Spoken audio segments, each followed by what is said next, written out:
Voy a mutear unos micrófonos más.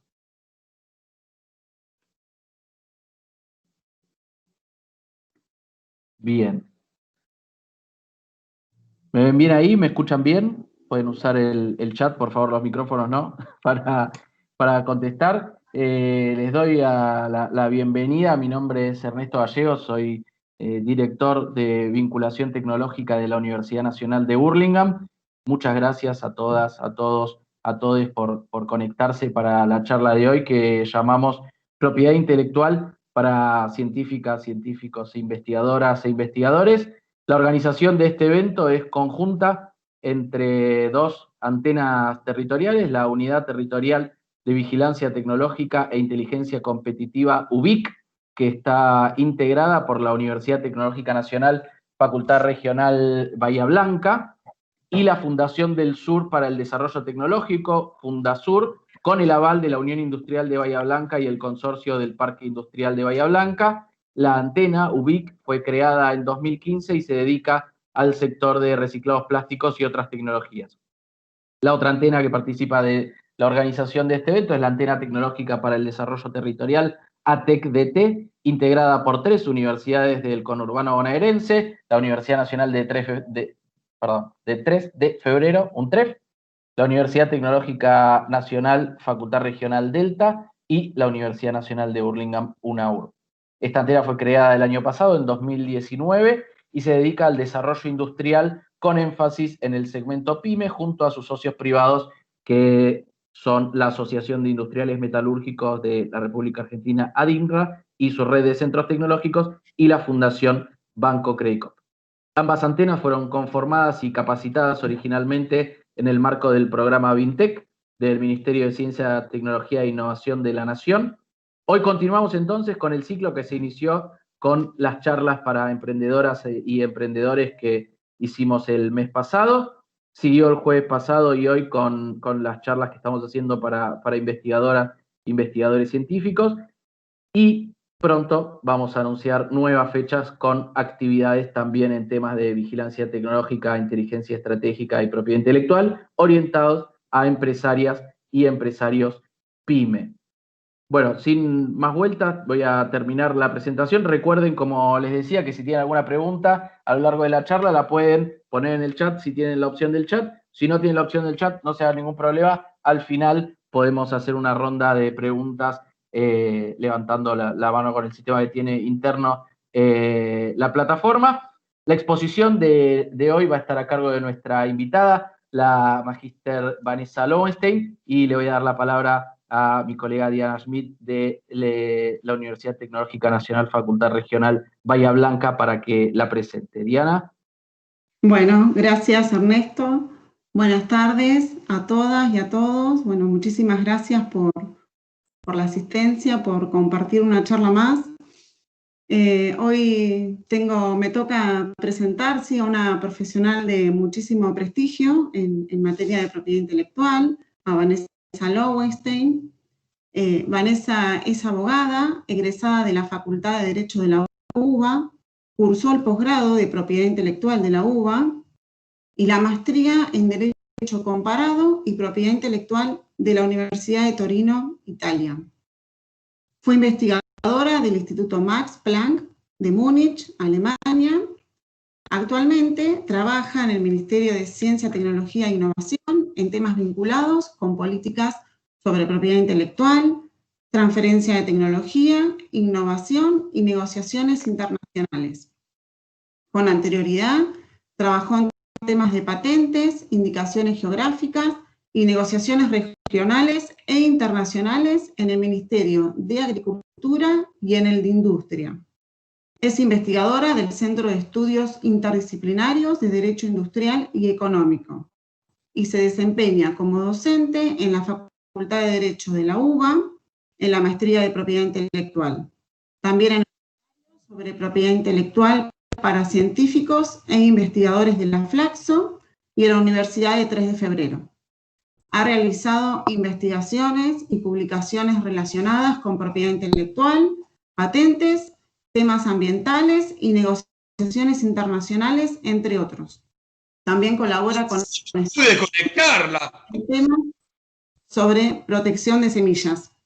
Bueno, te damos la bienvenida, Vanessa, te doy la palabra para que puedas comenzar con la presentación y muchísimas gracias nuevamente.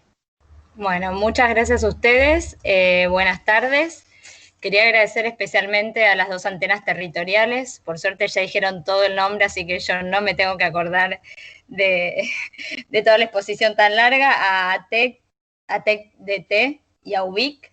También a la universidades, a la UTN, a UNTREF y a la Universidad de Hurlingham por la invitación, y especialmente con quien estuve hablando e interactuando, a Marcela Ricosta, bueno, Eduardo Guillermo y Gabriela Trupia, que son grandes amigos.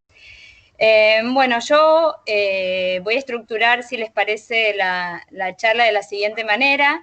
En principio vamos a hacer una breve introducción, después está un PowerPoint que explica más que nada todo el tema vinculado a la propiedad intelectual.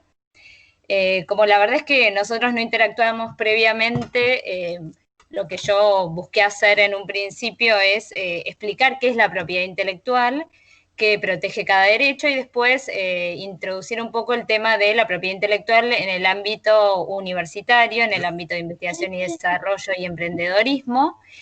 Y luego dejé abierto una filmina que mi idea es comentar todo lo vinculado más a temas de transferencia tecnológica a través de contratos. En realidad no lo dejé escrito, es más para dar un cierre a la presentación del día de hoy.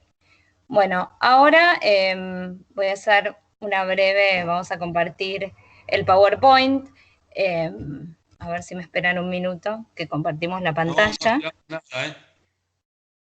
¿Se escucha? No sé si alguien me está diciendo algo o tiene alguien el micrófono abierto.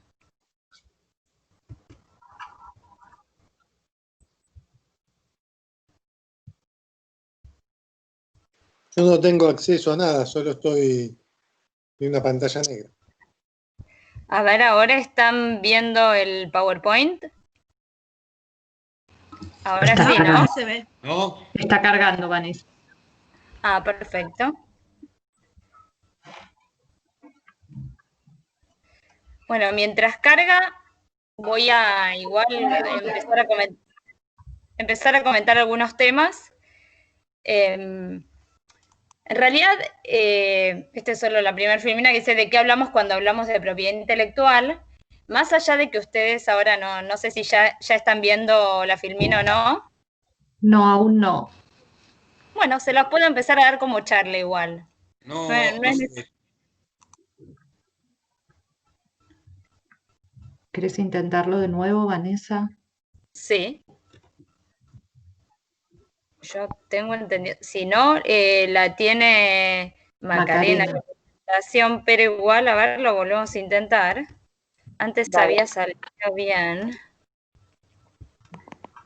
Compartir pantalla de la aplicación. Lo estuvimos probando. A ver.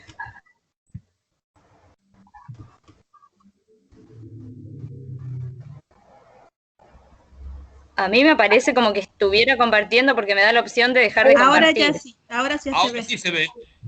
Vanessa, ahí se ve perfecto. El resto, por favor, desactivemos los micrófonos y te escuchamos. Ahí estamos viendo la presentación. Bárbaro, bueno. Acá me dice que tengo que esperar que me dejen entrar. Bueno, no sé. Pero usted ve la presentación. No sé qué me hablo. Bueno, ¿de qué hablamos cuando hablamos de propiedad intelectual? En realidad, un poco antes de empezar a ver cada uno de los derechos. Disculpe, pero en este momento no se ve la presentación. Nosotros sí la vemos. Yo la puedo ver perfecto. A mí me parece que le estoy compartiendo en Teams. Sí, la vemos, Vanessa. Lamentablemente yo no la puedo ver. Acá dice que me tienen que dejar entrar al cuarto. A ver ahí si esperamos un segundito, lo vemos con Macarena a ver si se resuelve. Si quieren yo les puedo empezar a charlar, aunque igual esta filmina es solamente introductoria, es para dar un disparador al título. Sí, avanzá. Y empiezo a comentarles nada más. ¿De qué hablamos cuando hablamos de propiedad intelectual? En realidad, la propiedad intelectual no es un fin en sí mismo, sino que es un medio para hacer un montón de cosas o dejar de hacer un montón de cosas, promover un montón de conductas o prohibir algunas conductas.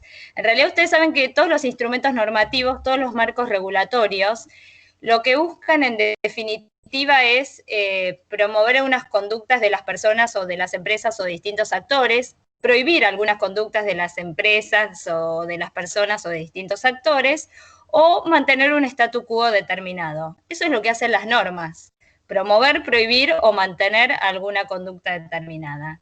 ¿Y qué es lo que pasa con la propiedad intelectual? En realidad, la propiedad intelectual, al menos desde mi perspectiva, es un instrumento es una herramienta, un instrumento de política. Y un instrumento de política puede ser política económico-industrial, científico-tecnológico, un instrumento de política universitaria, de desarrollo, de innovación, de cultura. Puede ser un componente dentro de todas estas políticas. En realidad, a nivel personal, yo considero que la propiedad intelectual es un componente dentro de la política científica, tecnológica, que a su vez es un componente o debería ser o se promueve que sea un componente dentro de una política industrial y de desarrollo. Entonces, dentro de este contexto es que vamos a abordar y vamos a charlar a lo largo de la jornada de hoy de los temas de propiedad intelectual. En particular, toda la charla va a estar enfocada a los derechos de propiedad intelectual en el entorno científico, universitario y académico. La propiedad intelectual tiene ciertas características, es un tema muy legal, pero después su práctica la vemos en el día a día, en lo cotidiano. Es un término muy legal porque son derechos de propiedad intelectual. En realidad lo que regula son derechos. Y estos derechos son derechos de excluir a terceros, a otras personas, de usar algún activo intangible, que ahora vamos a ver cuáles son, que está protegido por la propiedad intelectual. Ese activo intangible puede ser un signo con carácter distintivo, puede ser una creación artística, científica o literaria, puede ser un invento, puede ser un montón de cosas. Pero una característica común de todos los derechos de propiedad intelectual es que son bienes intangibles que tienen simultaneidad de uso, se pueden usar de manera simultánea en distintos territorios sin que el uso de una persona disminuya necesariamente el uso de otra persona respecto de ese activo intangible. Tiene un carácter exclusivo, es decir, su creador puede excluir a otros del uso y ahora vamos a ver cómo. Y son derechos que son transmisibles, se pueden transmitir o se pueden autorizar el uso del activo intangible protegido por el derecho de propiedad intelectual. Se puede dar una licencia, se puede ceder, ahora vamos a ver un poco qué quiere decir todo esto, en realidad al final de la charla lo vamos a comentar un poco, pero bueno, son derechos que tienen dueño y ese dueño puede autorizar el uso a terceros. En realidad todos hablamos de propiedad intelectual o industrial de manera indistinta, pero hacemos referencia en rigor a dos categorías. Una es la propiedad industrial, que es más que nada lo que protege la aplicación práctica o la aplicación industrial de una idea o un desarrollo, no protege las ideas en sí. Y por el otro lado está lo que nosotros llamamos la propiedad intelectual o el derecho de autor, que son, ahí dice la filmina, las creaciones formales y expresiones artísticas y científicas, son obras, son distintas manifestaciones de una idea, no es la idea, es la forma en la cual el autor expresa la idea, y ambas categorías, tanto la propiedad intelectual como la industrial, tienen un plazo de protección vencido el cual ese bien que se protege, ese derecho, ese activo intangible, cae en dominio público. La propiedad intelectual, el derecho a autor, tiene un plazo de protección mucho más amplio y la propiedad industrial tiene un plazo de protección más acotado, que ahora vamos a ver todos los derechos que hay. Vencidos estos plazos, este activo intangible que se protege cae en dominio público. Hay un tema que es muy importante y que muchas veces no le damos la verdadera profundidad que tiene, pero es que estos derechos, dependiendo de lo que hablamos, son derechos que los abogados llamamos como derechos formales. la propiedad industrial en particular, no así el derecho a autor, nace con el registro. Uno registra una marca y el registro, los abogados decimos, es constitutivo del derecho. Ahí nace el derecho, con el registro de la marca, el registro de la patente, el registro del modelo y diseño industrial, que ahora vamos a ver qué son, y eso hace que el derecho nazca. Pero los derechos son territoriales. ¿Qué quiere decir esto? Es un concepto muy interesante porque en realidad lo que me da la propiedad intelectual, y ahora les voy a hablar en términos bien legales y después lo vamos a ver en otras cosas, no es un derecho positivo, no me da de derecho a usar, gozar y disponer de algo, me da derecho a evitar que otros usen esa cosa, me da derecho a evitar que otros usen una marca que yo tengo registrada a mi nombre, me da derecho a evitar que otros la licencien, me da derecho a evitar que otros comercialicen productos que tienen incorporados esa marca, me da derecho a evitar que terceros hagan o realicen ciertos actos. Y esto es muy importante porque en realidad cuando uno va a reclamar, a usar o a generar un derecho de propiedad intelectual, como es un derecho negativo, genera un costo muy grande, porque en realidad la única forma que yo tengo de hacer cumplir ese derecho es de evitar que otros lo usen. ¿Y cómo evito que otros usen una marca? Mandándole una carta documento, tomando medidas judiciales, tomando algunas medidas administrativas. Entonces, algo que empieza a aparecer en el tema de los derechos de propiedad intelectual es que registrarlos, pedirlos, solicitarlos, solo es recomendable si uno va después a monitorear ese uso exclusivo. Porque en realidad, si yo voy a registrar una marca, pero después voy a permitir que cualquiera lo utilice, mi marca se va a diluir. No es que alguien va a decir, bueno, esta marca de calidad que tiene la palabra XXX, marca de calidad, si yo permito que los otros actores la utilicen y la desprestigien, en realidad no vale de nada el registro. Entonces, una cosa muy Vanessa, importante... Discúlpame, ¿Sí? ¿me escuchás, no? Te interrumpo un segundo nada más. Vamos a pasar la presentación, la va a pasar Macarena porque se ve apenas cortados los bordes, ahí la que estás compartiendo vos, así que la va a compartir Macarena y vos le vas diciendo para pasar la diapositiva, ¿querés? Bueno, entonces yo dejo de compartir. Sí, es un segundo, ya seguimos. Listo. Ahí ya la tenemos lista para que no se vea cortada. Igual después como hacemos siempre, a los que pudieron venir y a los que no, como se inscribieron y pusieron su mail en el formulario de inscripción, les vamos a mandar la presentación también para que tengan después. Listo, ahí lo ves. Yo ya no tengo más bandeja de uso compartido, entonces, o ya... Porque No, a mí me ahí aparece... ahí está compartiendo la pantalla, Macarena, con tu presentación. ¿La ves? Perfecto, sí. Perfecto. Muchas gracias. Perdón la interrupción. No, de nada. Está muy bien.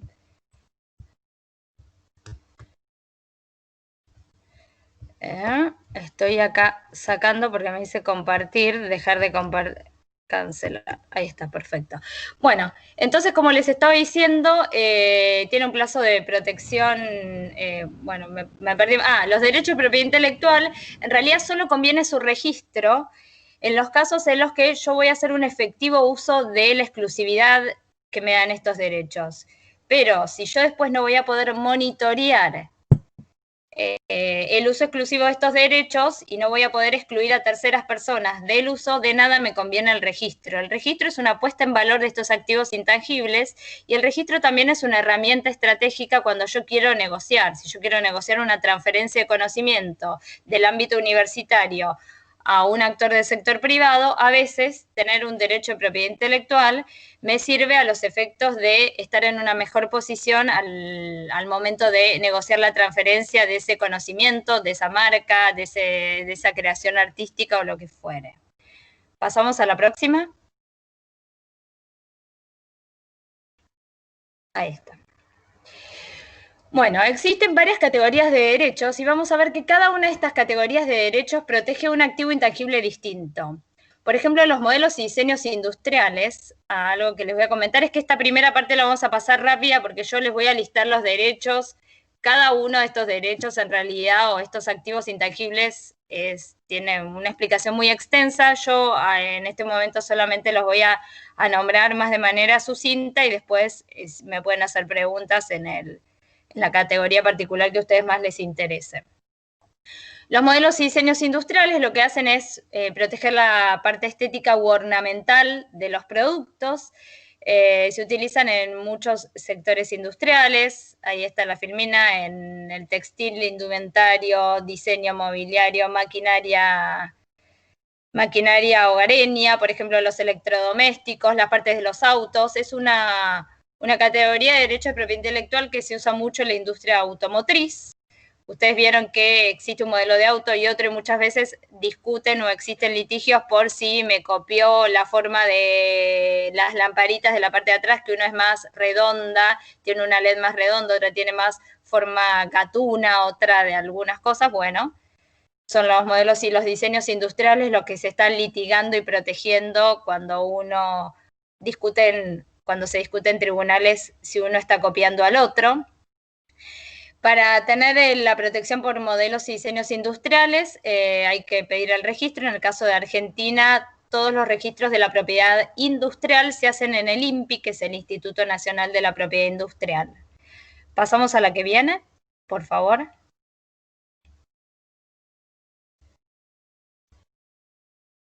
A ver. Ahí están las marcas. Bueno, ¿qué es una marca? Una marca es un signo con carácter distintivo.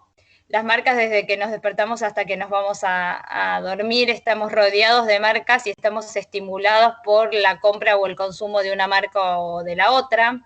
Ahora, con todas nuestras huellas digitales, las marcas que estamos utilizando mucho más las redes sociales en este momento de aislamiento, las marcas están todo el tiempo rastreando y monitoreando nuestro consumo. El fin último, la utilización de una marca cuando uno la inserta en un producto, es identificar o individualizar el origen empresarial o de persona física de un producto o servicio y distinguirlo del de otro. Posibilita distinguir entre los competidores y se pueden registrar varios tipos de marca. Uno o más palabras, sonidos. En algunos países se autoriza el registro de olores. En realidad en Argentina no está permitido, pero excepcionalmente ahora les voy a contar algunos de los casos. Los sonidos, por ejemplo, las telefonías, las marcas de teléfonos celulares tienen registradas la mayoría de los sonidos como marca. El rugido del león del Almetro Gondimeyer, cuando ustedes ingresan a Windows. Estamos todo el tiempo estimulados por distintas melodías que en realidad son marcas sonoras. Los olores en principio no están autorizados a ser registrados, pero hay algunas excepciones. Por ejemplo, está el que fue un caso muy reconocido, que es el de las pelotitas de tenis con olor a pasto recién cortado. En realidad esto fue la primera marca olfativa que se registró en Inglaterra, porque ustedes saben que ahí se juega al tenis, por ejemplo, y les gusta jugar al aire libre, pero el clima es muy malo. Entonces descubrieron que si le ponían olor a pasto recién cortado, que era el mismo olor que hacían las pelotas de tenis al picar en el pasto al aire libre, pero se consumían bajo techo, en tenis bajo techo, en realidad se vendía más y bueno, fue una de las primeras marcas, pero los olores en principio no son susceptibles de ser registrados. ¿Por qué? Porque en realidad no existe una clasificación internacional objetiva de olores. Pero muchas empresas sí discuten por el registro de olores como marca, porque es el sentido que más estimula la conducta humana, el olor. El olor rememora muchos momentos de la vida o muchas situaciones, y eso hace que sea un sentido o el sentido más utilizado para promover ciertas conductas humanas. En el caso de las marcas, el plazo de registro es de 10 años y es el único derecho de propiedad intelectual que se puede renovar indefinidamente. Todo el resto de los derechos tienen un plazo. Vencido ese plazo, el derecho cae en dominio público. En el caso de las marcas esto no es así. Uno, previo a los 10 años del vencimiento del plazo, lo puede seguir renovando. Por eso las empresas gastan mucho en una estrategia de marcas, porque es lo único o el único derecho de propiedad intelectual que puede perdurar en el tiempo de manera indefinida, siempre y cuando uno continúe renovándolo. Vamos a la próxima, por favor. Hay otras herramientas de propiedad intelectual que no se utilizan con tanta periodicidad, pero que son muy interesantes, depende de dónde estén situadas cada una de las universidades o de las antenas en las que ustedes se encuentran trabajando. El territorio donde están puede ser un motivo de algún desarrollo de indicación geográfica, por ejemplo, que eso ocurre cuando determinada calidad, característica o reputación de un producto o servicio se debe a su origen geográfico. Hay muchas indicaciones geográficas registradas en Argentina, salame Colonia Carolla, salame Tandilero, hay frutillas de manzana Chipoletti, hay varios productos agrícolas y alimenticios que están registrados como indicaciones geográficas, y también en Argentina se registran los vinos y las bebidas espirituosas. El registro de las indicaciones geográficas agrícolas o alimenticios ocurre en el Ministerio de Agricultura, y el de los vinos y de las bebidas espirituosas en el Instituto Nacional de Vitivinicultura. A diferencia de las otras categorías de derechos, donde en la mayoría de los casos el titular es una persona individual o una empresa, una persona física o jurídica, pero en general es las indicaciones geográficas son una herramienta de uso colectivo. ¿Esto qué quiere decir? Que se junta un grupo de productores de una determinada región y establecen algunas condiciones de producción de, por ejemplo, no sé, chacinados, o de producción de cierta elaboración de una fruta, cuando lo establecen condiciones climáticas, condiciones de suelo y condiciones que hacen que ese producto tenga ciertas características que se deben a estas condiciones de clima, suelo, territorio y medio ambiente donde crecen. A veces se lo asocia también a sistemas productivos, cómo hay que, no sé, matar al animal, cómo hay que dejarlo secar, cómo hay que, si tiene algún envoltorio en particular, cómo hay que envolverlo. Cuando fue el caso de los salames en Tandil, se dijo, bueno, va a ser picado fino, picado grueso, y se estandariza un sistema de producción. Muchas veces en los protocolos que se arman en ese sistema de producción, a veces se ponen ciertos estándares de calidad. A veces si es un producto que es para mercado interno, se ponen algunas características. Si es para mercado de exportación, a veces se ponen las características en el protocolo y en la indicación geográfica del mercado donde se quiere ingresar. Y la indicación geográfica puede ir asociada a un producto junto con su marca. Por ejemplo, en este caso de los salames que les comentaba, se los comento porque a mí me tocó participar justo en primera persona en la elaboración. Entonces, además de la indicación geográfica, va la marca. Por ejemplo, Cagnoli tiene la marca de salames que todos conocemos, y además tiene un salame Cagnoli, marca con indicación geográfica, salame Tandilero. Entonces va la indicación geográfica y la marca. En los vinos es mucho más común que tienen una indicación geográfica o una denominación de origen. Otra categoría de derechos de propiedad intelectual, que también se llaman derechos de propiedad sui generis, son las variedades vegetales. ¿Qué es lo que hacen las variedades vegetales? Más que nada es proteger los distintos cultivos, las semillas, y para que las semillas sean susceptibles de ser protegidas, tienen que cumplir algunas características para tener un registro de un derecho de propiedad intelectual. Ahí están, que sean nuevas, diferentes, homogéneas y estables. Otra categoría sui generis de propiedad intelectual es la información confidencial, que bueno, es una información que tiene valor confidencial, es secreta y se tomaron medidas para mantenerlas secretas. La próxima, por favor. Mariana nos manda su caso de días post-embarazo. Lo que yo recomiendo es masajear la zona. Ahora donde vamos a profundizar un poco más es en dos tipos de derechos de propiedad intelectual que en general son los que más se desarrollan en la mayoría de las universidades, aunque si uno va a la de veterinaria, indicaciones geográficas y variedades vegetales o alguna agrícola, indicaciones geográficas o variedades vegetales se desarrolla más, pero en la mayoría de las universidades y los institutos de investigación lo que más hacen es cuestiones vinculadas con derecho de autor, que es lo que vamos a ver ahora, y algunas vinculadas al sistema de patentes, que vamos a ver un poquitito después. El derecho de autor. ¿Qué es lo que protege el derecho de autor? El derecho de autor protege las creaciones artísticas, literarias y científicas, y también luego se incorporó el software. Lo que hace en realidad el objeto de la protección del derecho de autor son las obras, que hay una definición de lo que quiere decir obra, es la expresión personal que se manifiesta bajo una forma perceptible por los sentidos, es original y puede ser reproducida y difundida en distintos formatos. En realidad lo que hace el derecho de autor, lo que hace es proteger la impronta personal del autor, no la idea en sí, no la creación en sí. Por ejemplo, hay muchos libros de la vida, de la historia de la vida de San Martín, pero cada libro la cuenta según la impronta personal del autor. Hay muchas obras sobre la historia de la vida de algún personaje, pero cada productor la escribe de manera y la produce de manera distinta.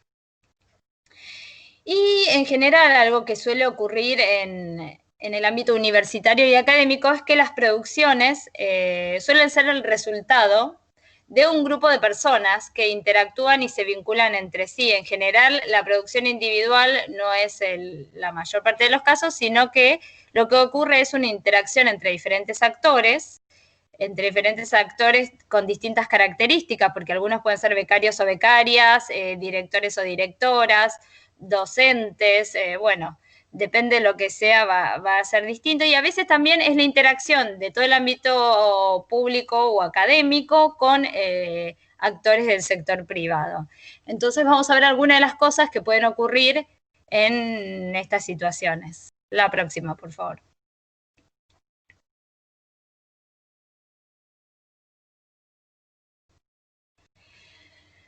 Bueno, en el marco de estas interacciones que yo les estaba comentando, se generan vínculos, que en general es lo que se busca, y estos vínculos pueden derivar en distintas,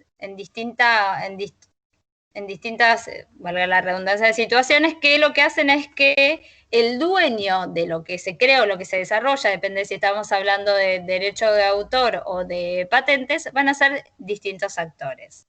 Ahí están enumeradas algunas de las situaciones. Puede ser que los desarrollos sean por encargo, puede ser que los resultados sean obtenidos como consecuencia de los medios proporcionados por el empleador, por los medios y por el tiempo. Puede ser que el resultado sea obtenido dentro de las actividades desarrolladas en cooperación, o puede ser que los resultados o los desarrollos que se hagan en el ámbito universitario de investigación y desarrollo se realicen de manera independiente o una persona aislada o con los medios propios o con el tiempo propio o fuera de la institucionalidad que me dan las diversas entidades a las que los científicos o los investigadores pueden pertenecer.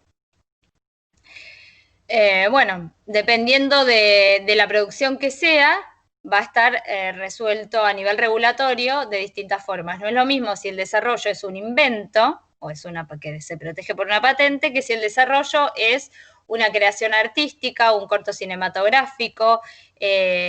Hay distintas características porque los marcos regulatorios son diferentes.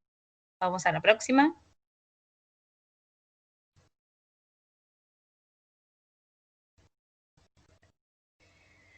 Bueno, en el derecho a autor, ¿qué es lo que pasa en el derecho a autor? Primero, en el derecho a autor, a diferencia de lo que pasa, vamos a ver con el sistema de patentes, hay una persona que es el autor, que es el creador de la obra, y la creación puede ser realizada por personas físicas y solamente personas físicas. Y esto hace que ahora les voy a comentar qué es lo que pasa con la inteligencia artificial, pero el derecho a autor, perdón, tiene dos categorías de derechos, los derechos morales y los derechos patrimoniales. Los derechos morales solo pertenecen a, como les comentaba, a la persona física, y para que exista una obra, para que exista derecho a autor, perdón, tiene que haber un autor y una obra. Y hubo un caso que en realidad se manejó más por los temas de patentes que por derecho a autor, que son los temas o todas las cuestiones referidas a inteligencia artificial. ¿Qué es lo que pasa con la inteligencia artificial cuando crea o genera desarrollos? Por ejemplo, cuando la inteligencia artificial crea un producto, desarrolla un producto, hace un invento, o qué pasa cuando la inteligencia artificial genera alguna obra artística o cuando una impresora 3D genera una obra artística, lo que empezó a pasar es, se empezaron a cuestionar si puede haber o no titularidad en estas cuestiones. El primer caso fue el caso Davus, uno de los primeros casos que es más que nada vinculado al sistema de patentes. El caso Davus, algunas jurisdicciones más nacionales habían concedido la patente, pero después llegó al Tribunal de Justicia Europeo y también lo mismo ocurrió en Estados Unidos y otros países, y lo que se dijo es que una máquina que operaba a través de inteligencia artificial había generado un desarrollo y ese desarrollo no podía ser patentable porque no existía el inventor, porque el inventor solo puede ser una persona física. Entonces se denegó la patente y se está cuestionando ahora a nivel mundial qué es lo que pasa, si se pueden crear ficciones legales con todos estos temas de inteligencia artificial, porque la verdad es que la inteligencia artificial está empezando a hacer creaciones artísticas, por decirlo de algún momento, de alguna forma, y creaciones técnicas o tecnológicas, por decirlo. Entonces, el autor o inventor, que hasta el día de hoy necesariamente estaba considerado para personas físicas, se está empezando a preguntar si puede o no caer en personas jurídicas, en personas, en realidad, en personas que no son personas, bajo el tema de inteligencia artificial. ¿Y quién se hace responsable? Porque uno puede decir, bueno, sí o no, pero luego, si el invento genera alguna mala praxis, esa mala praxis, ¿quién es responsable? Porque una máquina con inteligencia artificial no puede ser responsable de algún ilícito, de un delito, de un daño que se puede causar a otra persona. Entonces se empiezan a derivar otras preguntas. Por ejemplo, los autos autónomos. Entonces, si atropellan a alguien, ¿quién es el responsable? ¿La empresa? Y empiezan todas estas ficciones y estas preguntas legales que ahora están siendo cuestionadas y que están, bueno, en constante tensión y van avanzando y se van decidiendo varios casos. Antes, por ejemplo, el software no era considerado una creación porque también el software no era considerado dentro del ámbito del derecho a autor y ahora el software es considerado dentro del ámbito del derecho a autor. Antes se decía que el software, como todas las creaciones, tenía derechos morales y patrimoniales y ahora el software puede nacer bajo la titularidad de una empresa, cuando en realidad, la autoría, mejor dicho, de una empresa, cuando en realidad los autores siempre fueron personas físicas. Entonces, van a ver que en los temas vinculados a la propiedad intelectual hay como un avance que en general primero aparecen unas cosas, por ejemplo, antes la materia viva no era susceptible de ser patentada porque nadie es el creador de la materia viva, no hay ninguna persona, sino que uno lo que hace es gestionar materia preexistente y hacer nuevos desarrollos. En realidad, por ejemplo, los organismos genéticamente modificados en un principio no eran susceptibles de ser patentados y ahora sí son susceptibles de ser patentados. Entonces van a ver que los marcos regulatorios referidos a temas de propiedad intelectual van modificándose y se van adaptando y subiendo a distintos modelos de desarrollo. La próxima, por favor.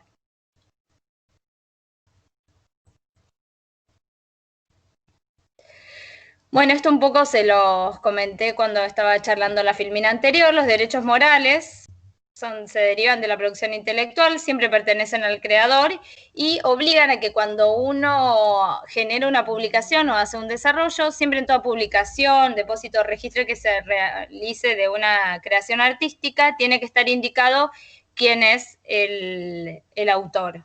Y los derechos patrimoniales, en realidad, se derivan de la obra y bueno, dependiendo de cómo sea el vínculo contractual o la relación de dependencia o cómo esté establecido o se haya negociado la relación entre las partes, pueden ser los derechos patrimoniales de la entidad del instituto, de la universidad, puede ser de los creadores o puede ser de una persona ajena, cuando alguien te pide un desarrollo para una empresa determinada, una persona ajena al autor que está haciendo el desarrollo. La próxima, por favor.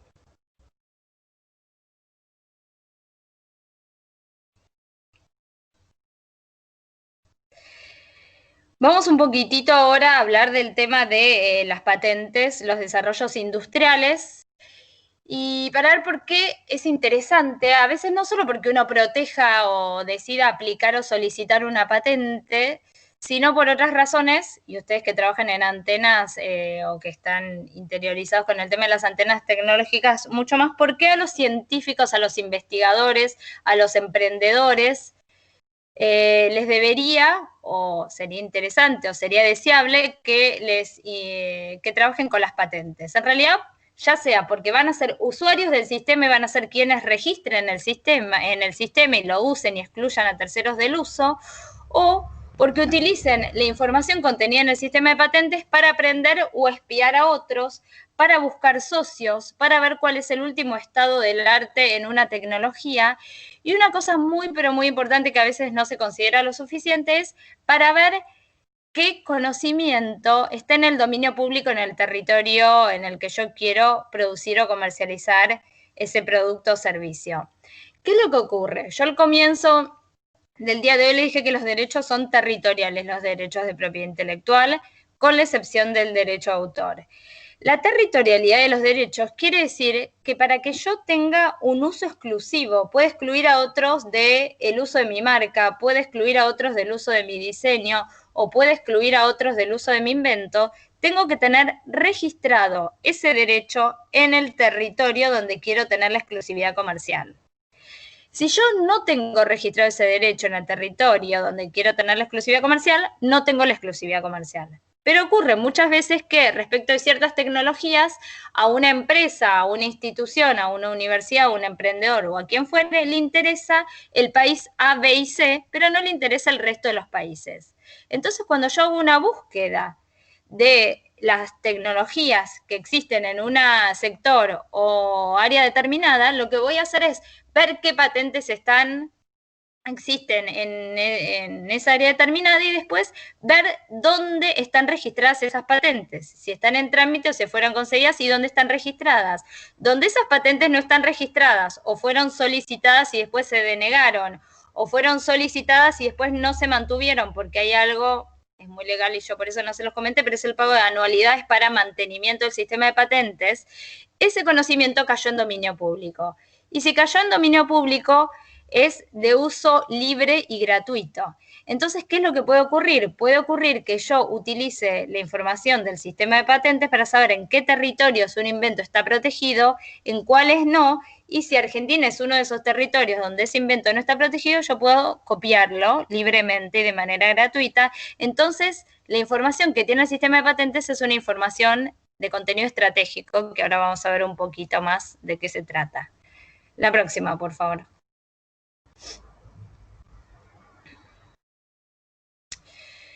¿Qué son las patentes? En realidad las patentes de invención lo que hacen es, como lo dice su palabra, proteger los inventos, y los inventos son soluciones a problemas técnicos.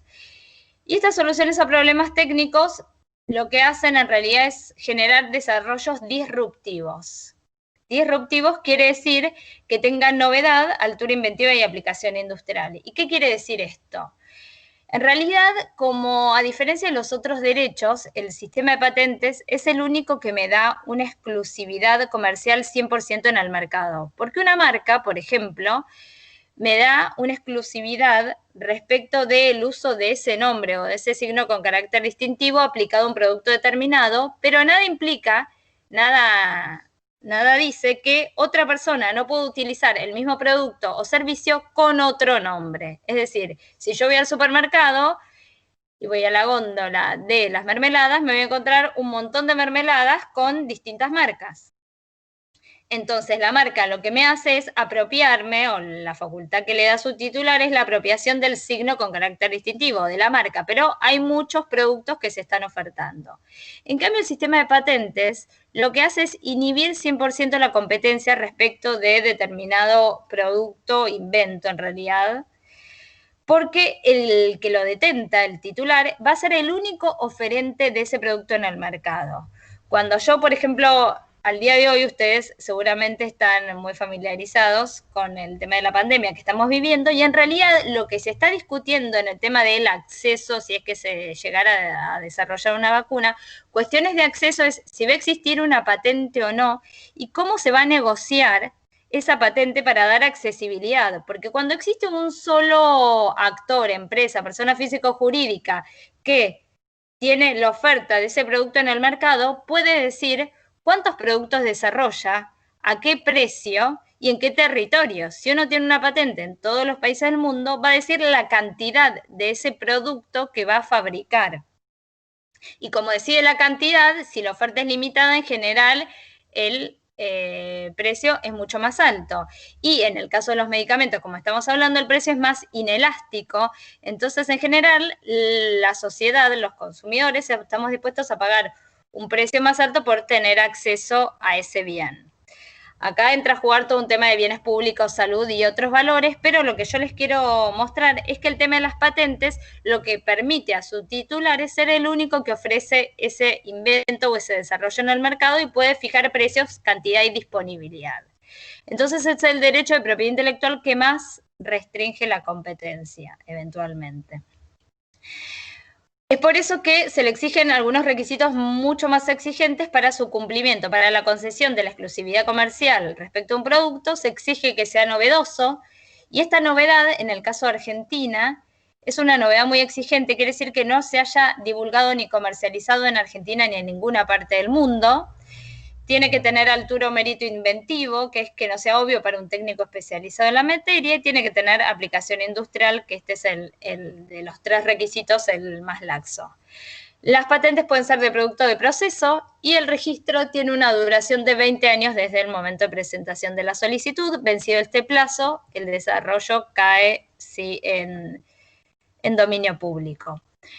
Sobre el tema patentes podemos charlar un montón, quizás puede ser motivo de alguno de los intercambios cuando terminemos, cuando yo termine esta exposición, porque está todo el tema de las patentes sobre materia viva, además esto de novedoso y no es novedoso, las modificaciones genéticas, yo no sé si a ustedes este es uno de los temas que más les interesa o no, pero lo podemos discutir en profundidad porque también es algo que fue evolucionando con el tiempo. La materia viva en principio no era patentable porque era considerado un descubrimiento, y nosotros, algo que no les comenté, es que en la legislación argentina tenemos una definición de invención. Una invención es una creación humana, y creación humana, a diferencia de lo que es preexistente en la naturaleza, como que limita o marca un antes y un después. Lo que no es creación humana, en principio, no sería considerado un invento. Hay algunas legislaciones que no definen una invención, entonces esas legislaciones son más laxas y en la mayoría de los casos son más permeables a la patentabilidad de materia viva. La próxima, por favor. Otra de las figuras de propiedad intelectual que existe dentro de la ley de patentes también es el modelo de utilidad. Algunos lo llaman pequeñas patentes. En realidad es como un derecho un poco más, se le exige una novedad más laxa porque el requisito de novedad es novedad territorial nacional, novedad en territorio argentino. Entonces, esto es muy de desarrollos incrementales. Lo que son los modelos de utilidad son mejoras tridimensionadas aplicadas a distintos objetos, toda disposición o forma obtenida o introducida en herramientas, instrumentos de trabajo, utensilios y dispositivos, que en realidad la clave está en que confieren o comportan una mejor utilización de la función a lo que están destinados. Esa típica situación de cuando uno gestiona mucho una tecnología y después hace un desarrollo que es una mejora respecto de la mayoría de los casos, maquinaria, utensilios o herramientas preexistentes. Eso se puede proteger por modelo de utilidad. Ahí solo se evalúa el requisito de novedad en territorio argentino, y el registro, a diferencia de lo que ocurre con las patentes, es un plazo menor, solo de 10 años. La próxima, por favor.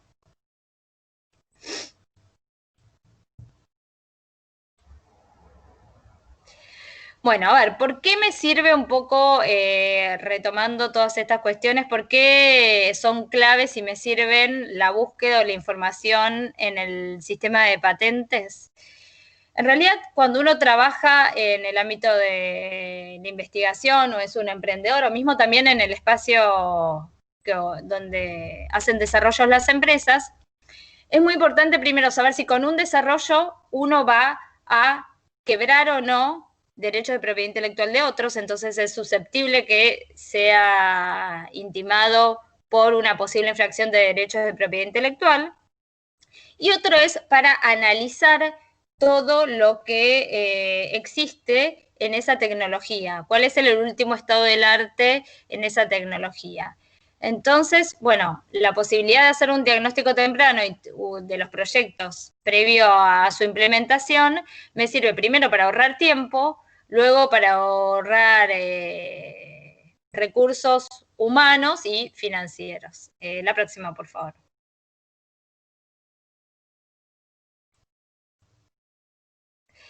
Bueno, uno de las evaluaciones tempranas que puedo hacer previo a la implementación o a la puesta en marcha de algún desarrollo es analizar esto que se decía de la libertad de operar, que para eso me sirven los documentos de patentes. La libertad de operar es un proceso para determinar si una acción, como yo les comentaba antes, pruebas, investigación, comercialización, puede infringir o no derechos de propiedad intelectual de otros. Porque, ¿qué es lo que puedo hacer? Si yo cuando voy a hacer un desarrollo sé que la puesta en marcha de ese desarrollo va a infringir una patente de un tercero, de una empresa que compite conmigo o de una empresa que quizás es un posible socio, tengo como muchas alternativas. Digo, bueno, reformulo el proyecto para no infringir un derecho porque después no lo voy a poder comercializar, o ya sé quién es el titular de la patente que puede cuestionar mi proyecto, entonces me acerco y trato de negociar.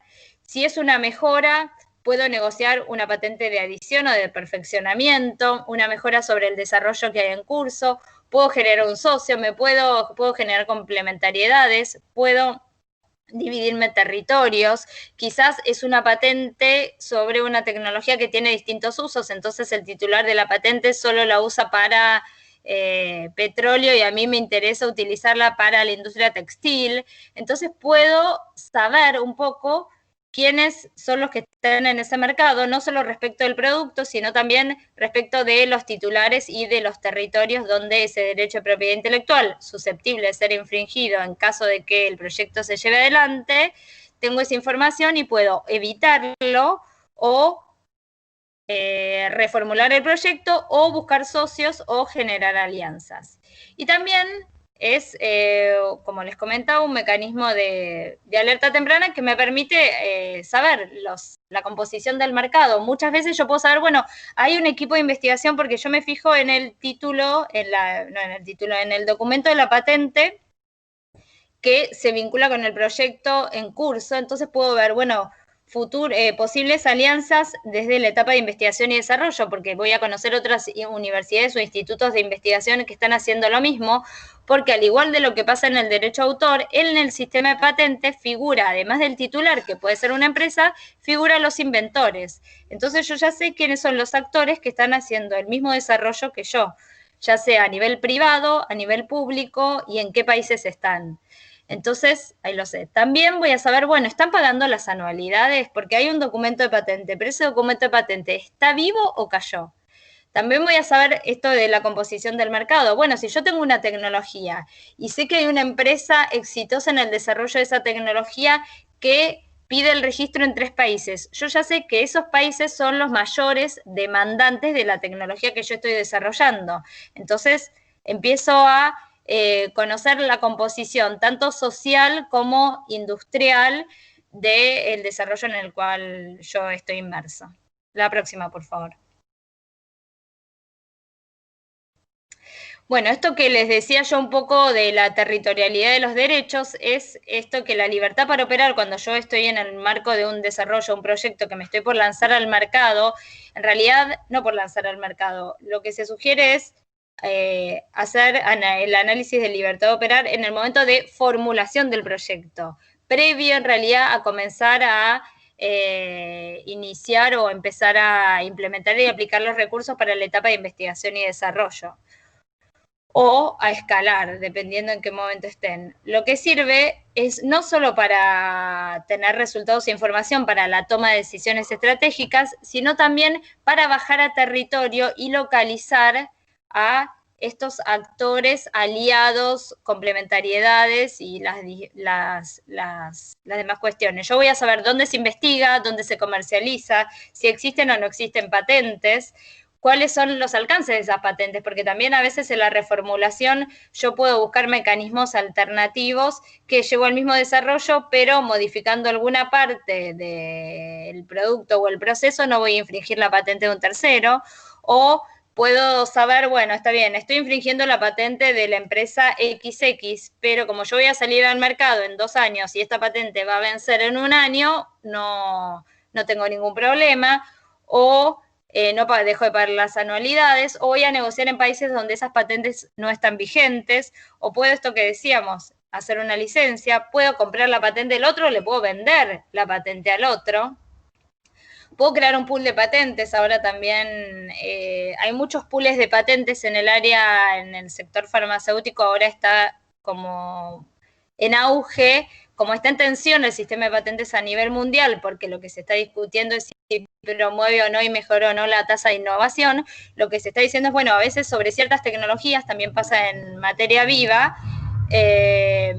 lo mejor es no excluir a terceros del uso, sino generar complementariedades y hacer pools de conocimiento, pero estos pools de conocimiento, en vez de ser abiertos, son cerrados porque son patentes cuyo titular autorice el uso de la tecnología a otro titular a cambio de que el otro también me autorice a mí. La próxima, por favor.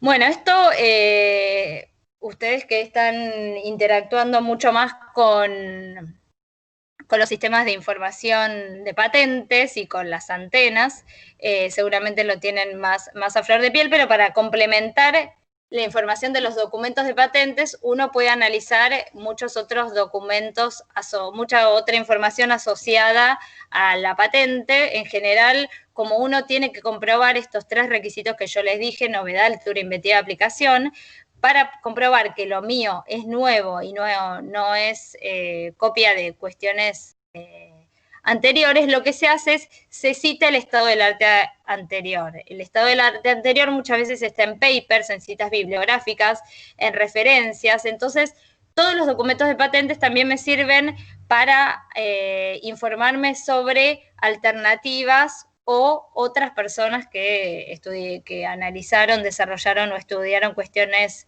similares, pero no solo sobre patentes, porque también están las familias de patentes, las reivindicaciones de patentes que se interactúan y se hablan con otras, dicen, no, pero el mío no es igual al anterior porque el mío tiene este plus. Entonces así también me da no solo una patente, sino toda su familia de patentes y a su vez patentes que podrían ser similares. Y esto de los autores y titulares que yo ya les había comentado. La próxima, por favor.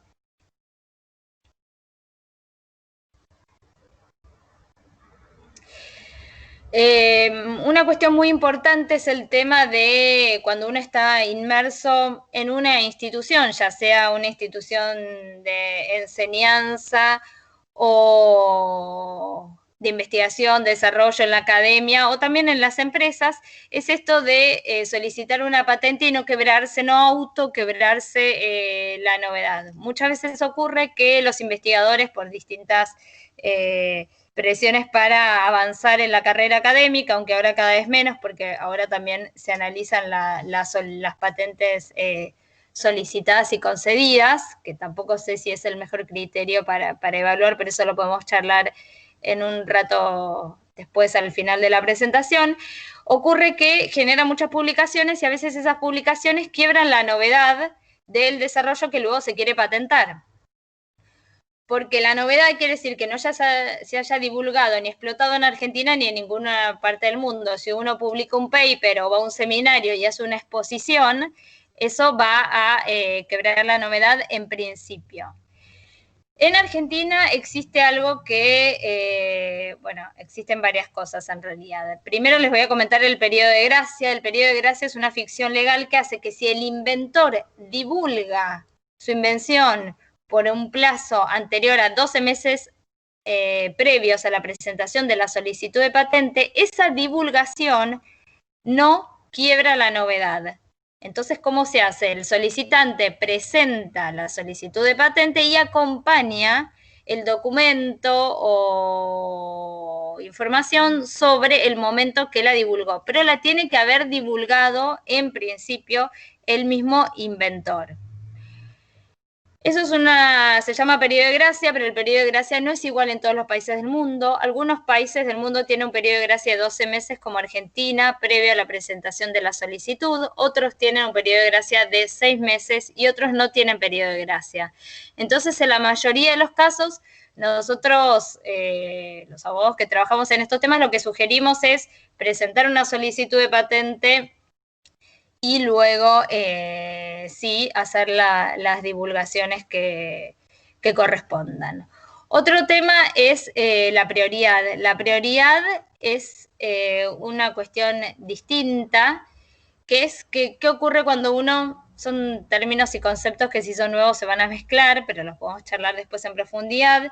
¿Qué es lo que pasa cuando uno quiere patentar en distintos países del mundo? Cuando uno quiere patentar en distintos países del mundo, tiene un periodo de también 12 meses desde que uno presenta una solicitud en cualquier lugar del mundo para presentar esa misma solicitud en otros territorios sin que la solicitud originaria, la primera, quiebre la novedad.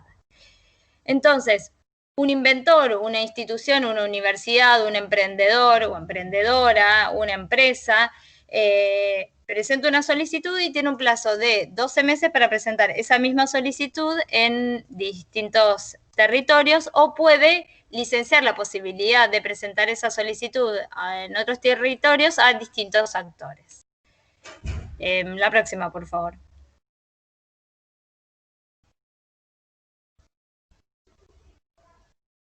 Bueno, la propiedad intelectual en el entorno institucional, dependiendo del medio ambiente donde se generan las patentes, el titular, una cosa es el inventor y otra cosa es el titular. Una cosa es el dueño de la patente y otra cosa es el tema de la comercialización. Y esto hay que distinguirlo. Lo que dice el artículo 10 de la ley de patentes, a ver la próxima, que ahora ahí creo que están escritos todos los ejemplos o los distintos supuestos. Lo que dice el artículo 10 de la ley de patentes es que hay como distintas categorías de desarrollo según el ámbito donde se hayan realizado. Hay algunas invenciones por encargo, hay invenciones relacionadas con la experiencia del docente investigador, que existe algo así, y hay invenciones independientes. En realidad, una cuestión importante que hay que decir del artículo 10 de la ley de patentes es que en realidad lo que habla es invenciones laborales, y lo que ocurre o lo que opera dentro de las instituciones de investigación, desarrollo y enseñanza no son necesariamente en el ámbito laboral. Es por eso que muchos de los estatutos de las universidades lo regulan de manera distinta y además contemplan otros actores, por ejemplo, el tema de los becarios, directores de tesis, como ante la eventualidad de que pudiera existir una patente o no, cómo se reparten, más que nada el tema de la categoría de inventor, no tanto de titularidad. Las invenciones por encargo, bueno, la titularidad la tiene la empresa o la institución, porque en realidad es una empresa o una institución que le está diciendo al investigador o al trabajador que quiere este desarrollo, y en realidad le paga un sueldo y le da los medios justamente para que genere ese desarrollo. Lo que se espera, la expectativa que recae, justamente la generación de ese producto o de ese servicio. Luego están las relacionadas con la experiencia del docente o del investigador, que la mayoría de las instituciones y de los reglamentos lo que hace es una reserva de derecho, en principio, el desarrollo que se derive de estos docentes o investigadores, que la mayoría son investigadores principales, hace una reserva de derecho de la institución, es la titularidad de la institución, pero se le da algún tipo de compensación al investigador o docente, a su equipo y a diferentes actores. Esto está reglamentado de manera distinta en cada uno de las instituciones, pero luego también analizan la posibilidad que si la institución no quiere reclamar la titularidad, entonces sí le cede al docente o al investigador la posibilidad de que reclame la patente el equipo o ese docente o investigador si es individual. Y luego, bueno, están los de realizados de manera independiente. La próxima, por favor.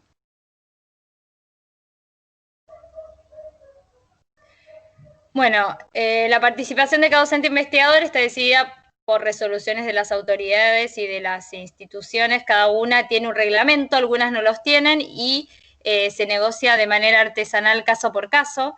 En general, las universidades tienen algún tipo de estatuto, a veces es un estatuto de la universidad en general, a veces tiene alguna sección de propiedad intelectual, gestión de activos intangibles, y si no, en el caso particular, cuando ocurre, se negocia en ese momento. Muchas veces es, bueno, deducidos los gastos, se reparten regalías, deducidos los gastos del registro, después un porcentaje se queda a la universidad o se queda a la Oficina de Vinculación Tecnológica para registro de nuevos derechos, se reparten entre departamentos, unidades académicas. Bueno, siempre hay principios generales y excepciones en los reglamentos, y si no, al momento que ocurre el caso, se decide en ese momento de manera específica. La próxima, por favor.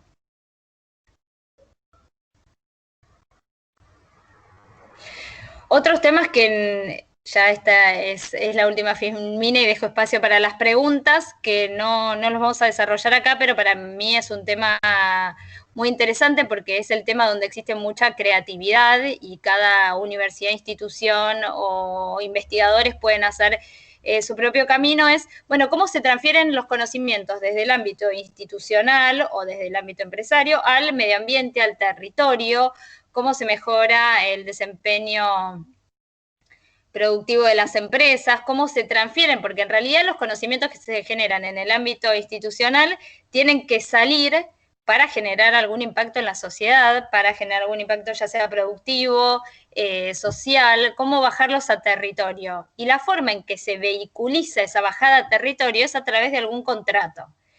El contrato, hay contratos que tienen algún formato predeterminado y algún contrato donde en la institución existe libertad de las partes para el diseño de ese contrato.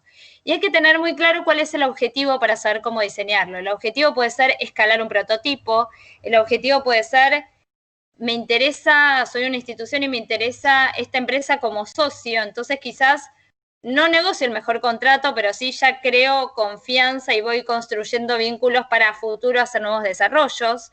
Puede ser, bueno, es la primera experiencia en la cual sale una institución a comercializar. Puede ser, bueno, quiero generar algún beneficio social, entonces tengo que tener bien claro el objeto del contrato.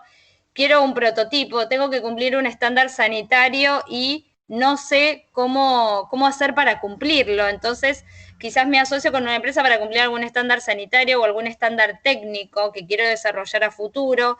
Entonces, hay muchos tipos contractuales. En esos tipos contractuales puede ser que el derecho de propiedad intelectual, ya sea, puede ser que se negocie más de un derecho a la vez, puede ser que ya esté registrado o el contrato prevea también el registro de derechos de propiedad intelectual.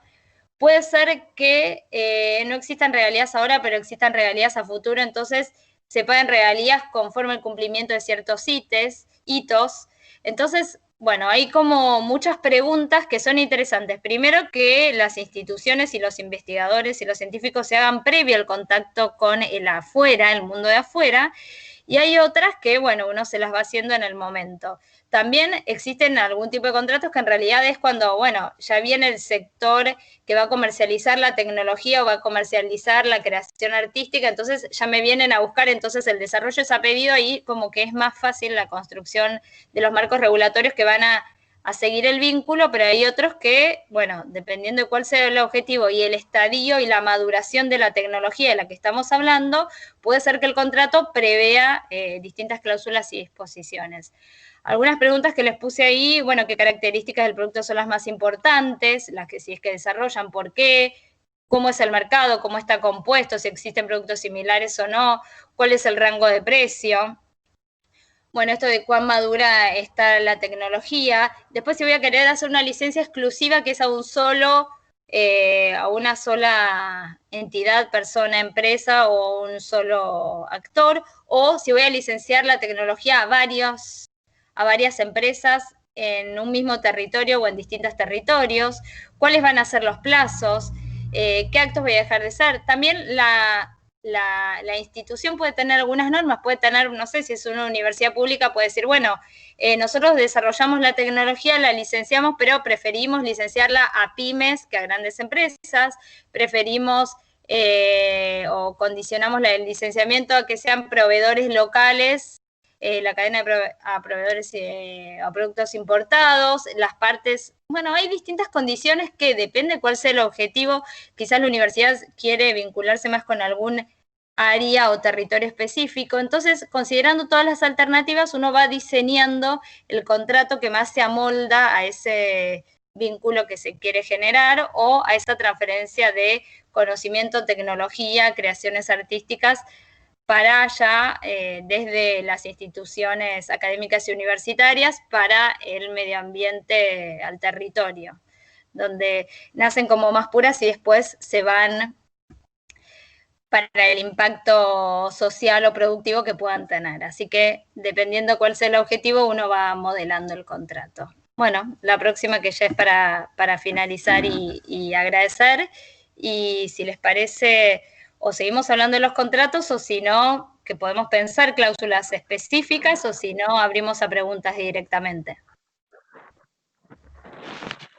Muy bien, muchísimas gracias, Vanessa, la verdad, clarísimo, espectacular, un pantallazo inicial, eso, súper claro a todos estos temas, que en general para los docentes investigadores no son temas que estén muy presentes tampoco en la formación, son algo que se va adquiriendo a lo largo de la práctica profesional, y no en todos lados, no en todos los temas, no en todas las áreas, así que nada, me parece que estuvo buenísima la charla. Te comento una pregunta que tenemos acá en el chat.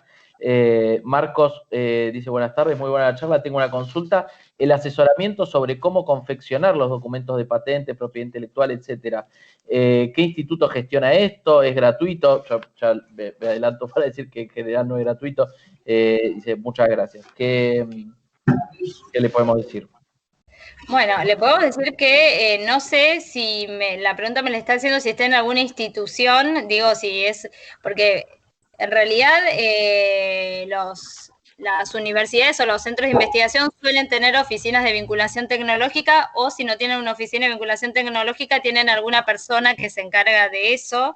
A veces la oficina es unipersonal, o también existe en el Instituto Nacional de la Propiedad Industrial, sí, pueden dar una guía, pero en general el asesoramiento no es gratuito. En el Ministerio de Ciencia y Tecnología se está empezando a trabajar en la colaboración y se está sugiriendo, pero la mayoría de las veces la institución en la que está debería tener un espacio donde se hagan estas preguntas y donde lo puedan colaborar y acompañar, porque lo que suele ocurrir es que los investigadores no tienen por qué saber cómo hacer patentes, ni si les conviene hacer patentes, porque también otra pregunta que hay que hacer es la patente sí, pero bueno, ¿para qué?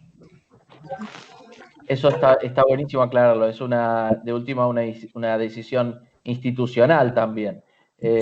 Todas, como decías muy bien, las universidades en general tenemos estas áreas que o tenemos las capacidades internas para resolverlo, o nos ocupamos de gestionar esas capacidades hacia afuera. Te dejo dos preguntas juntas. Dice, no veo el nombre, creo que es Silvana, dice si la propiedad intelectual y el derecho de autor son lo mismo. Y Ricardo pregunta, ¿cuán lejos o cerca está Argentina de estar en el sistema PCT?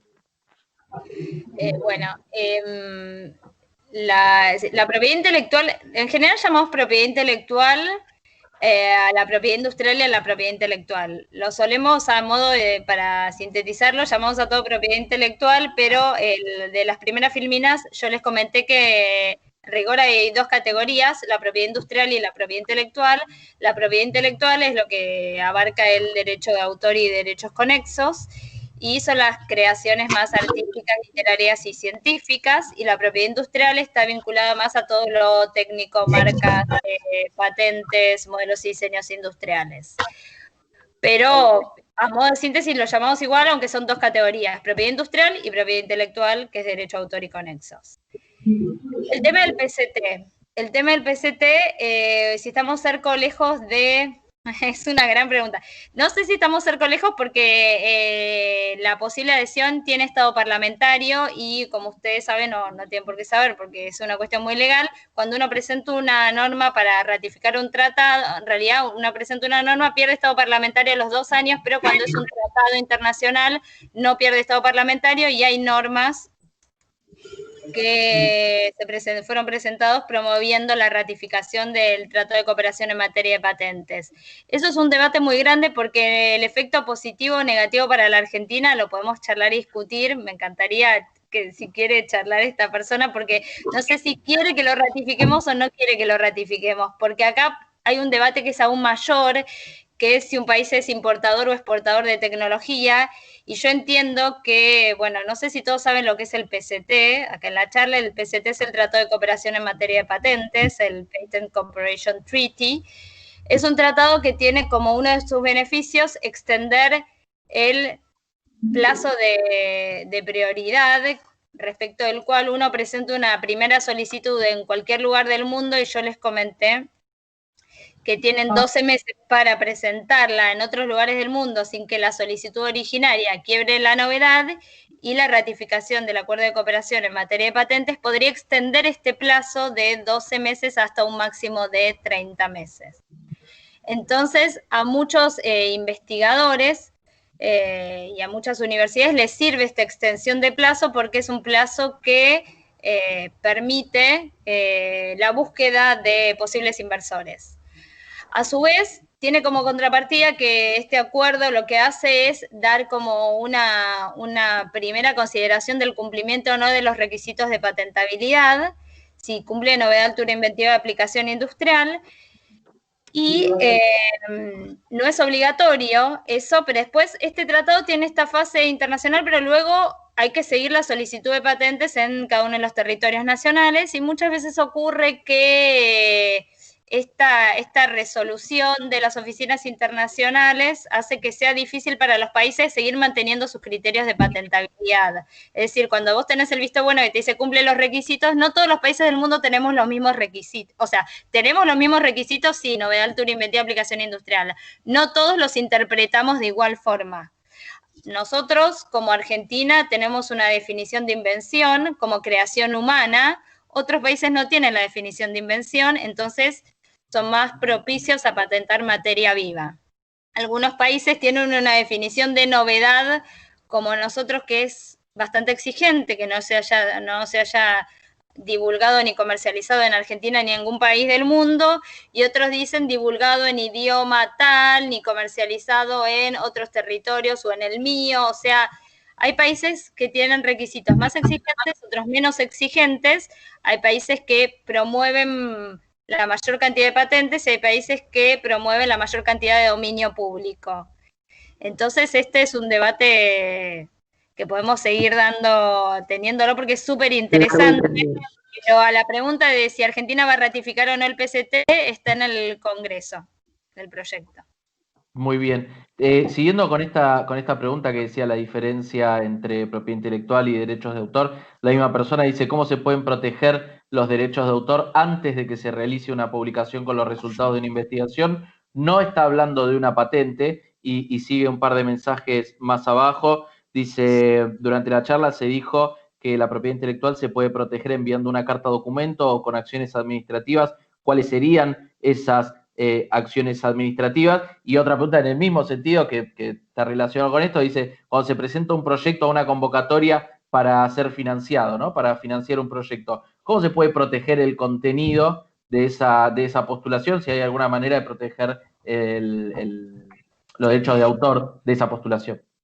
Bueno, primero, la primera pregunta que era, porque vos me lo decís, la del derecho a autor. En realidad el derecho a autor, a diferencia, la propiedad intelectual, en el caso del derecho a autor, a diferencia de la propiedad industrial, en realidad la protección nace, se dice, con la creación, y el registro es más que todo una cuestión formal, porque si después otra persona hace un desarrollo igual, escribe una canción igual a la tuya, formula un paper igual al tuyo, o genera un software, es como a los efectos probatorios. El derecho de autor, a diferencia de la propiedad industrial, la protección nace con la creación, y nosotros lo que hacemos es sugerir el registro porque a los efectos probatorios. Así que no me acuerdo cómo estaba bien formulada la primera pregunta, pero... La primera decía si podía proteger el contenido de un paper o del resultado de investigación por los derechos de autor.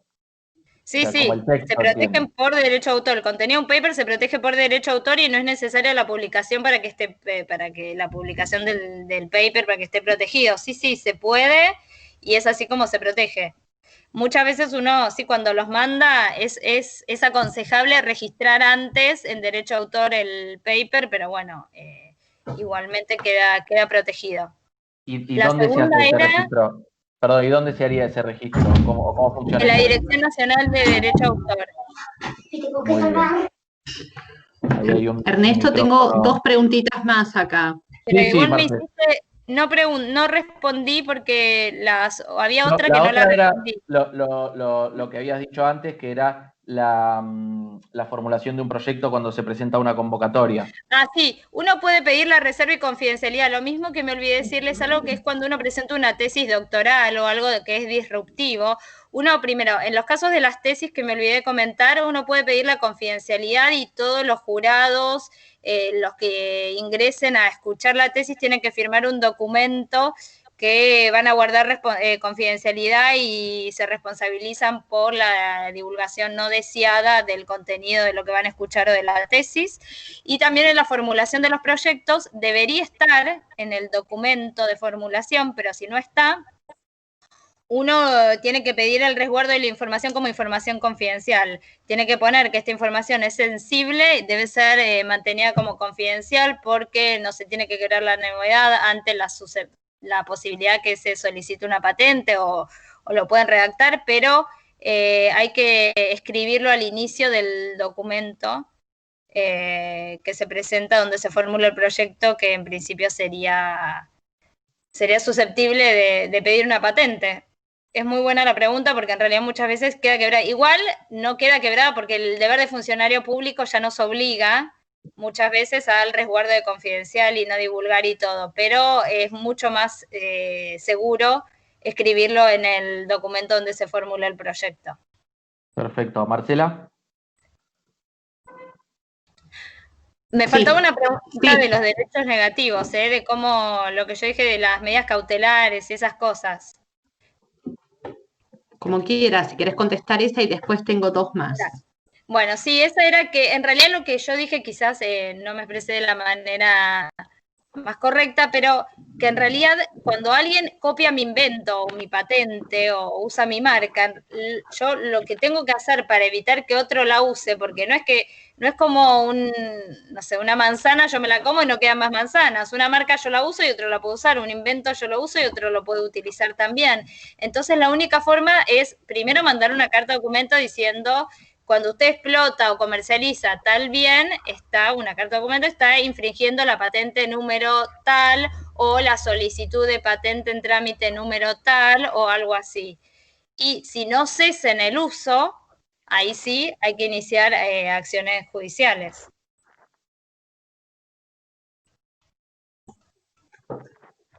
Sí, Marcela, ahora ya... Ahora sí, estamos acá. Hay una pregunta muy concreta que dice: ¿qué diferencia hay entre indicación geográfica y denominación de origen? Si son lo mismo. Esa es la primera. Sí. Y la segunda la hace un investigador del Balseiro que quiere preguntar si la UBA ya tiene un mecanismo para la equivalencia de una patente que ya ha sido presentada en INPI y OMPI, fase nacional e internacional, con las revistas internacionales, las revistas de referato.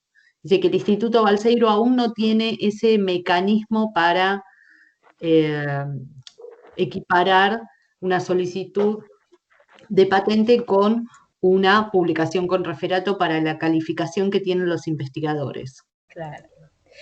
Bueno, ahora responder. La de indicación geográfica y denominación de origen, en realidad el conjunto general se llama indicación geográfica. Las indicaciones geográficas tienen como 3 categorías: indicación geográfica per se, denominación de origen y denominación de origen controlada. En cada país esto puede ser regulado de manera distinta. En Argentina, la diferencia entre indicación geográfica, denominación de origen y denominación de origen controlada es que vamos de lo menos exigente a lo más exigente. La denominación de origen controlada es cuando todo el proceso de producción y elaboración del producto hasta el etiquetado, envasado y puesta a punto para la góndola, de decirlo de una manera, se hace en el mismo territorio. Eso es denominación de origen controlada. En cambio, la indicación geográfica permite, que es la más laxa, después en el medio está la denominación de origen normal, la indicación geográfica permite que solo la materia prima se extraiga de un territorio específico, que es lo que le da la calidad de reputación al producto final y las características asociadas al origen geográfico. Entonces, desde solo la materia prima hasta el envasado, etiquetado y el corcho en el caso de los vinos, y en el intermedio está la denominación de origen, que es que permite que alguna parte del envasado o no, dependiendo del producto, se haga en un territorio u otro. Entonces, para cerrar la parte industrial, la parte de naturaleza más industria es denominación de origen controlada, solo la parte natural es indicación geográfica, y ahí se va regulando, depende del producto que se trate. Sobre las equivalencias entre patentes y papers en la carrera del investigador o en las distintas, para ascender a las distintas carreras, es algo que se empezó a trabajar. Puede ser que no todos los institutos lo tengan, el CONICET lo tiene y cada institución lo fue adoptando de manera progresiva, algunos lo tienen y otros no. Es igual. Esto está siendo muy debatido ahora, porque porque muchas universidades lo que hicieron es considerar que la mera presentación de una solicitud de patente es suficiente a una publicación con referato. Y en realidad uno puede solicitar una patente, un montón de cosas, mismo lo puede hacer con los fines de ascender en la carrera docente. Entonces, por un lado es la patente, y no solo la presentación, sino la concesión de esa patente, porque de verdad es algo disruptivo. Y después lo que se está empezando a cuestionar es si es necesario que sea la patente, porque entonces los investigadores ponen mucha presión en sus instituciones para que soliciten patentes, si es un costo, y si esa patente después no se va a transferir, en realidad es un costo para la institución solicitar la patente, que luego no es un desarrollo que mejora el desempeño productivo empresarial o tiene un impacto social o tiene alguna otra cuestión. Entonces, lo que se está empezando a analizar ahora es que se tome como parámetro la transferencia de conocimiento al medio socioproductivo en vez de solamente la solicitud de patente o la patente concedida. Igual lo entiendo que para los que trabajan en temas técnicos es mucho más relevante, y es verdad, es así, una patente que un paper. Pero bueno, esto de considerar las patentes, que al principio era novedoso y positivo, se empezaron a dar cuenta de toda la presión que ponían los investigadores o los científicos en sus instituciones para que se soliciten patentes. Entonces, hay que seguir pensándolo. Buenísimo. ¿Sabés si la UBA tiene ese mecanismo de equivalencia? No. Me tengo que fijar, no, yo supongo que lo tiene, pero porque en abogacía, cuando uno quiere ascender en la carrera docente o así, nos hacen llenar los IGEVA y todos esos sistemas, que no voy a hablar mal porque soy de la UBA, pero la verdad es que son a nivel administrativo bastante tediosos, y te dicen publicaciones, patentes, pero te dicen patentes solicitadas, y yo que trabajo en estos temas, la verdad es que a mí me parece que esto de solicitadas de patentes tampoco, no sé si es eficiente. Entiendo el objetivo que se buscaba en un inicio, porque aparte también a veces es verdad que muchas veces lo que está ocurriendo es que se publica, y después esas publicaciones son tomadas como base de solicitudes de patentes por investigadores o por empresas de otros países que hacen los desarrollos y después nos los venden a nosotros. Entonces, el efecto práctico de esa situación es que nosotros indirectamente subsidiamos investigación y desarrollo de empresas foráneas que luego nos venden el producto terminado con un sobreprecio como consecuencia que tiene contenido una patente. Entonces hay que empezar a pensar un poco más los mecanismos, esto que yo les comentaba que la propiedad intelectual es como un instrumento ¿para qué? Bueno, también en lo de las publicaciones y forzar esa cantidad de publicaciones cuando es una tecnología que todavía no está madura o que quizás respecto a esa tecnología convendría a nivel estratégico generar una patente, también es algo para pensar. Ni todo paper, ni todo patentes, ni solamente la solicitud de patente, ni solo la solicitud y la concesión, sino la transferencia de tecnología hacia el territorio, me parece a mí. Bien. Bueno, en un principio habían dicho que era con patentes otorgadas, pero demoran 4 años en otorgarte una patente y ya te echaron de la carrera del investigador científico porque en 4 años no hiciste más que eso. Lo que pasa es que si te tardan 4 años es muy poco, porque si son patentes farmacéuticas o biotecnológicas te pueden tardar hasta 10. Eso también es verdad que se tarda mucho, por eso se está empezando a pensar esto de las transferencias, porque vos podés tener, pero también es todo, hay que construirlo de a poco, porque es verdad que solicitada solamente, a veces uno solicita cualquier cosa para ascender en la carrera, si es otorgadas también o concedidas, como dicen, a veces el plazo es muy extenso. Si es transferidas al medio, bueno, también puede ser, porque en realidad se supone que lo que se busca es generar valor, monetizar algunos de los conocimientos, y esta monetización puede ser en términos financieros o generar beneficios sociales.